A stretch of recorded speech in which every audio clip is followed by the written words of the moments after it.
Hi everyone, Michelle Fix It here. Today is technically November 3rd, but I'm going to say this is my November 2nd, like end of day video. So, Baby Hulk finally went to sleep. It's like 3 o'clock in the morning. He had like a 15-minute nap today. Like his schedule is kind of funny. And it finally happened today. I knew that at some point, because I'm putting so much of my life on the channel, that like at some point someone's gonna be like, Gerbakatas, you were not nice to a kitten. And it happened today. So there's a video of us going to Walmart, and like I am pretty much exclusively doing remixes right now to kind of get like people to watch some of the videos, because videos don't get as much traffic unless you're like a super big creator. And I don't aspire to be a super big creator. I aspire to help people and to kind of be the middle person between the life has to be perfect, um, look at me unboxing things in my house that is perfectly pristine, which I have lived that life. I have lived the life for like, I was a huge DIYer, but I literally had people coming into my house or my businesses and taking pictures because they're like, oh my goodness, everything is so perfect and blah, blah, blah, blah, blah. How do you do everything that you do? Um, to being surrounded by mass chaos and just trying to survive, which is another realm of parenting that a lot of people just, it's like you want to be in one camp or the other, where you're just like, ha ha ha, my life is so like poopy, and like look at all my bad mom stuff, and like let's make big jokes about it, and like my house is a wreck, and got blah, blah, blah, blah, and this is just how it's going to be. Or the stark opposite of everything is perfect and my children are perfect and life is great and parenting is like the easiest thing in the whole entire world, and I don't know why you're not doing it right. Um, and so while I don't feel like I've ever been in the I'm just such a crap mom or bad mom thing, um, I feel like right now I'm in like the middle ground, because like life just kind of got away from me because priorities changed. My life blew up and priorities changed whenever I had my son, and almost dying of COVID. And it's been a couple years of hard. And so I knew that at some point something that I posted, because I post so much, um was going to get grumpies.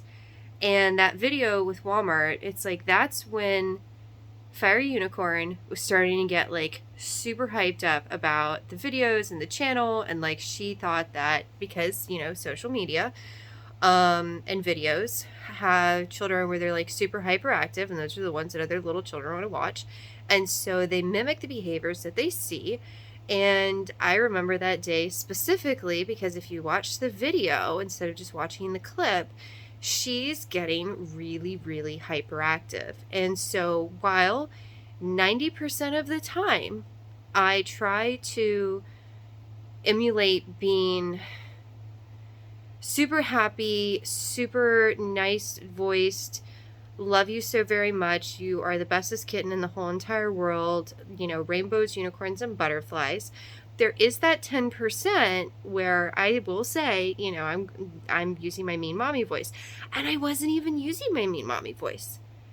It's a clip of us going to self-checkout and me using like a not sing-song voice with a 10-year-old of like, hey, you need to back up. You need to back up. Okay, now you need to pull in here, and like giving direction, because I could tell that if I didn't change and just talk to her as a person instead of in my sing song, everything is perfect little mommy voice that I try to use with her a lot of the time so that she feels loved and comforted and, all is well in her little universe. And again, she's 10.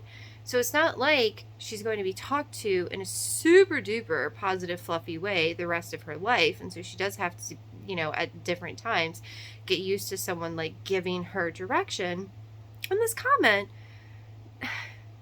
normally I respond to the grumpy ones, but I think I got a little temperamental about it, because it was like, you talked to her in a very rude way and she didn't even do anything wrong. And I'm sitting here like, did we watch the same clip? Because I've seen and heard about the bad parents. I've seen children being screamed at by parents in public, or being grabbed or being just, I mean, it's abusive behavior. And like, it wasn't abusive. It wasn't even rude. It was direct, and it was in a way that she would pay attention to because she was in a state of hyperactivity because she wanted to be a silly cat. And so I'm kind of glad that this is going to post in June because it'll give it time to like calm down, and like if there are more followers, and they'll like go back and they'll be like, okay, what is she talking about? But the comment's not there because I just deleted it because it made me mad. It made me mad. I didn't want to defend it. I didn't even want to defend it because we're in a culture where we have those two stark realms, not just with parenting, but with so many different things where it's like you have people walking around trying to like be ridiculously positive and having other people try to like squish them all the time. And then you have the other people that are just walking around as grumpy cats thinking that they are the best cats in the whole entire world, and they're looking for people to shame all the time. And you are not going to shame me. Because when I talked to Isabel about that situation, I was like, watch this really quick. And she watched it, and she was like, oh yeah, that's when you use your self-checkout. And I was being all goofy, and I was like, yeah, exactly. I was like, did you think the mommy was being rude to you or very rude to you? She was like, no, I was being silly. So you had to use your normal, like a different voice. She didn't say normal. What did she call it? She was like, you had to use your stern voice. It wasn't your mean mommy voice, but it was your stern voice because I wasn't paying attention and I was being silly. And so then I paid attention and I was trying to be more serious. And I'm like, that's exactly it. And so, because I do talk to my child about, she just considers the happy mommy that, like, I try really hard to be all the time because, like, she doesn't need to know about grown-up problems.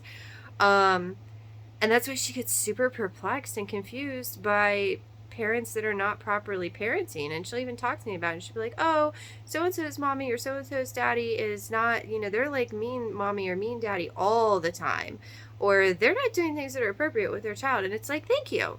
Because I want her to know the difference. I want her to be able to see the difference in the parenting styles and know that, like, at its core, her and her brother and her sister are the most important to me. And I want them to be filled with positivity and happiness, and I want to be their cheerleader and stuff like that. And I want them to know and be able to differentiate whatever, I have to use my mean mommy voice, which isn't even yelling or anything. It's just like I drop an octave, I change my tone, and I'm more direct. Like, I don't like it when I have to do my mean mommy voice. And she's like, because she's so used to positivity. But the thing is that if I don't give her those different ranges of how people could talk to her, and I only use my sing-song voice, by the time that she's, a teenager or an adult, she's going to be so fragile and frail because she's never had anyone talk to her in like a direct way, which is what I feel like I was doing in the video. I was being direct, but not a disciplinary parent. Because my mean mommy voice is my disciplinary voice, if that makes sense. Also, randomly, I had to like redo a bunch of my nails, and I still haven't found my gel polish, so I had to Amazon some more of it. But I'm kind of frustrated because life's not perfect. For the majority of parents that are out here, it's not perfect. And I know that I try really hard, never lose my temper with my children, and I try to like recognize my emotional capacity at all times, which is an incredibly difficult task for anyone to do. Nonetheless, someone that has children with them 24/7. And so I wish that I would have like not become very frustrated by the comment and deleted it because it made me mad, and asked like, do you have children? Is it that you have adult children, and so now you think that because you've raised children that like you can pass judgment on other people and jump to these conclusions? Did you even look at the actual video to see the behaviors that were going on beforehand? Because context is everything. And, what's going on for the whole entire situation is everything. Like, I can't tell you how many times I see videos where it's like, oh, these two trucks were doing this to this little Tesla thing, and they were like rolling coal and blah, blah, blah. And it's like, can I see beforehand? Because in this clip, as a person that drives a car, that drives a truck, that drives an SUV, that has driven a Jeep, that has driven a big diesel truck of my dad's, I've driven a range of different vehicles, and you do kind of get a different kind of personality depending on what you're driving. And so maybe, just maybe, and like all the little Tesla people are going to be so grumpy, and that like Tesla cat guy is going to be so grumpy with me. And I am very biased towards this very certain, I call them Tesla cats. But maybe, just maybe, sometimes when someone's driving a Tesla, they are looking for someone to be grumpy. And so if they see two big trucks that did not look like, and it was a short clip, and I would have liked to have seen the dash cam footage for like, did they get up to you? Were they maintaining that for 30 seconds to a minute? Is it just coincidental timing of like these guys are just like in front of you and they're going? I want to see what happened before the situation transpired. I want to see what happened in the middle of it, the whole thing, and I want to see the end of it. Because when I saw that little clip, I was like, when they roll coal, like it comes out, a lot of it. And so what? They just like they phone call each other while they're driving on the road, and they're like, "Oh, look at that little Tesla cat, and we gotta like blow some black smoke all over him, and like you get in the left lane, I'll get in the right lane, and we got it. Ooh yeah, ooh." I don't know, because a lot of the little truck people don't really care. They're just like, haha, look at that stupid car over there. That's what they do. And then like the car people are like, haha, look at that guy over there. He's like killing the environment. I don't know.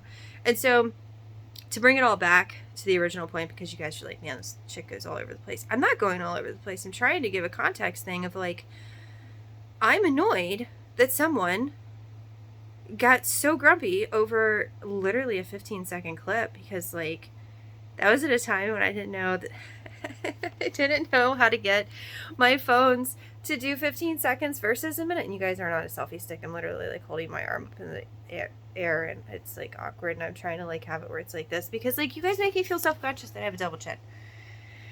And then like I'm following and looking at like a content creator that like talked about how like whenever she had a bunch of people looking at her and stuff, and in her comments they like, so for some reason it sparked an eating disorder, and I refuse to be part of that. Like I know that I'm a little bit chunkier than I normally am. And by chunky I don't really mean chunky, because I weigh less right now than I did before I was pregnant with my son, because I didn't care about my weight status, because I knew that we were going to end up, becoming pregnant, or I was going to become pregnant at some point, because my husband cat really wanted a kitten. And so I was like, whatever, I'm going to gain weight. I know it's going to happen. And I really gained a lot of weight, and I did not like it. It took a long time, and it was really hard because I also had like a lot of health issues going on during that pregnancy. But I weigh 10 pounds less than I did than before I went in for my first expecting visit. I can't think of it, the word for it, because I'm tired and I'm grumpy. But it makes me sad, because like the camera makes people look, it helps create the body dysmorphia. And I feel like social media also creates a dysmorphia where you are disassociated with reality, and you think that because someone is out in front of a screen and recording their life or trying to entertain you, that it gives you an opportunity to poke fun at them. And I don't like that, because it's bullying. It's keyboard bullying, and I don't like it, or smartphone bullying. And I don't know, I guess if somebody does it again, which I guess in the grand scale of things, I'm almost at 1,500 followers right now, which is just insane to me.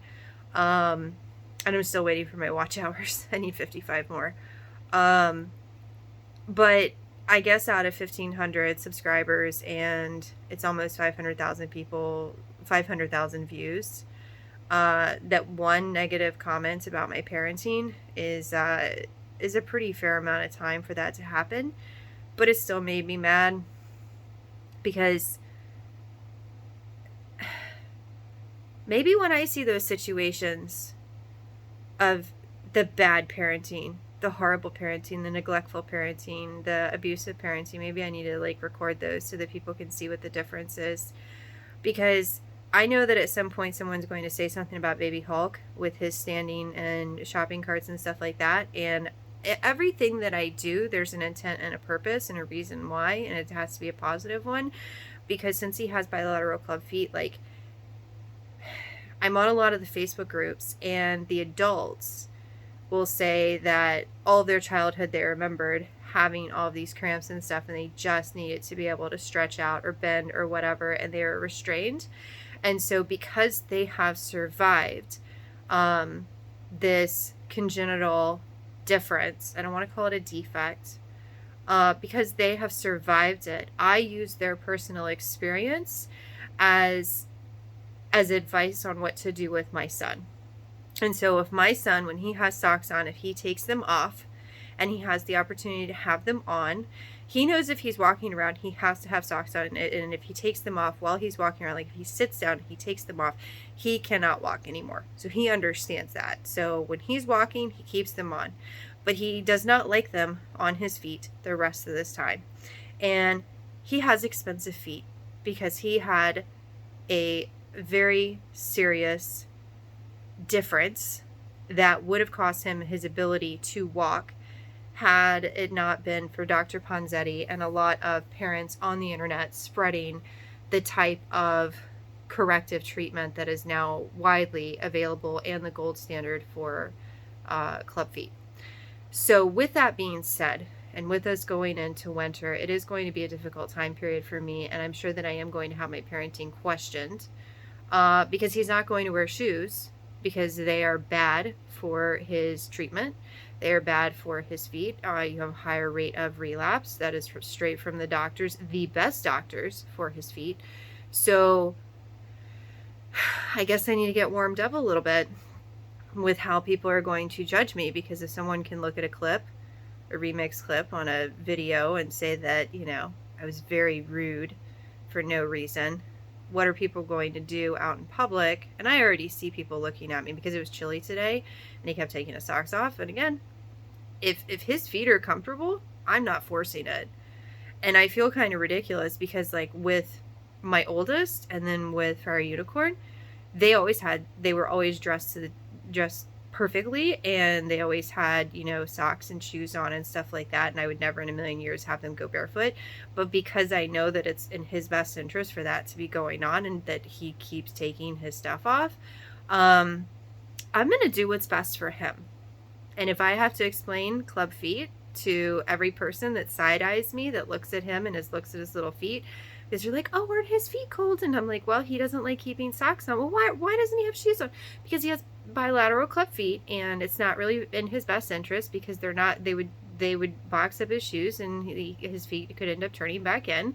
And so he is supposed to be wearing socks if he's walking around to protect his feet from the surfaces that he's walking on as late as possible, and only wear shoes when absolutely necessary. And there's no times where it's absolutely necessary and go against his, you know, standard course of treatment.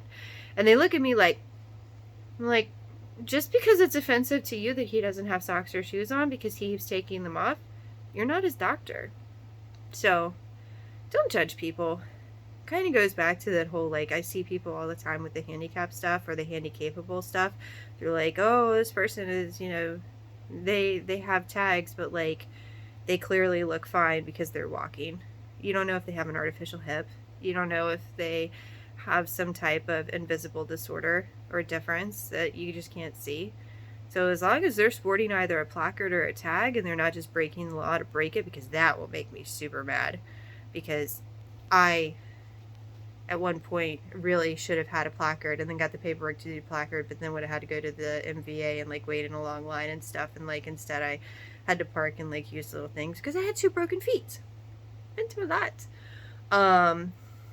And I should have been able to park, but I couldn't. I think it should be set up a little bit easier for somebody that does have, whether it's a temporary thing or not. I may do. But stop being so flippin' judgy, people out there. Like, let's all just, like, try really hard where if we see something that's abnormal that we want to judge on and we want to side-eye, like, if it bothers you so much that you want to be grumpy, ask why. Because I know it's all over the place, but on one of the visits to my son's orthopedic specialist, there was a girl, and I'm assuming that she had club feet. I didn't know about this until later, but she was in a wheelchair, and she had clearly had a major procedure, and she had metal pins sticking out from inside of her toes and all over, and then she had a sphere around her foot, and she had a sphere around her ankle, and she had a sphere around the top part of her thing. And now I understand that, you know, it was a major surgery and stuff, and I was just staring at it, and I didn't mean to, and then I caught myself staring, and I was like, don't take this the wrong way, but that is, I think I said, like, beautiful, enchanting. It was positive and breathtaking. I was like, that's breathtaking. It's like, I know that it's a major surgery. I know that must be uncomfortable, but that looks like a miracle in medical science. And she just smiled from ear to ear, and she was like, yeah, I was born with, you know, feet that were messed up, and I was doing really well, and then they got really bad, and this is what they had to do. And then her grandmother, who was pushing her, because she was a teenager, and the grandmother said, yeah, she was doing really well, and they literally had to take her feet apart, put them back together again. And now I know that that's what they used to have to do for the club feet. So I'm assuming that, you know, they didn't want to just say club feet, but I know that she was self-conscious, and she probably thought, look at this lady staring at my flippin' feet. I feel ridiculous. I'm leaving, you know, my doctor's office, because it was a whole medical plaza, and I tried to be overly complimentary because I was in awe. I was in awe of the level of detail. It wasn't hodgepodge together. I have no idea how it would have ended, and I would have loved to have been able to see how that ended for her, and hopefully that corrected whatever differences or deficits that she had. But that's how we need to look at life. You know, if you see a little baby with 2 casts or 1 cast on their feet, all the way up to their hips, don't automatically assume that that child got seriously injured. Say accidents happen or something like that, and that's me talking to myself, because I saw a child that clearly had bilateral club feet and casting, but I didn't know at that time. I had no idea. And somebody was asking me about it, and they were like, oh, what happened? I was like, I don't know, I assume it was an accident, but like, we can't stare because it's rude. And I would have, and you know, now it's, if you see someone and their baby has casts all the way up to their hips, for one, Michelle Fix is telling you it's probably bilateral club feet. If you don't remember that, then just remember that, you know, to just be cheery. If you want to ask what happened, don't say it in a negative way. Because the mom's probably going through a lot of crap trying to figure it out, and having to sit there and watch your child get casted and everything. You say, what a beautiful baby. And if they want to volunteer, thank you. You know, she has bilateral club feet or unilateral club foot or something like that, and she wants to volunteer it, give a positive.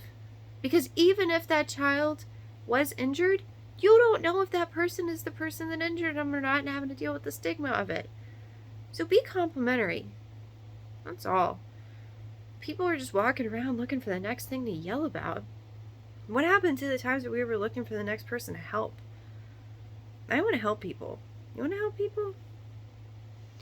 Help people, help animals, help houses, help vehicles. Help the world go around in a more positive way. All this algorithm stuff is just making everybody worse. It's a shame. I don't know. You guys have a fantastic day. I'm about to go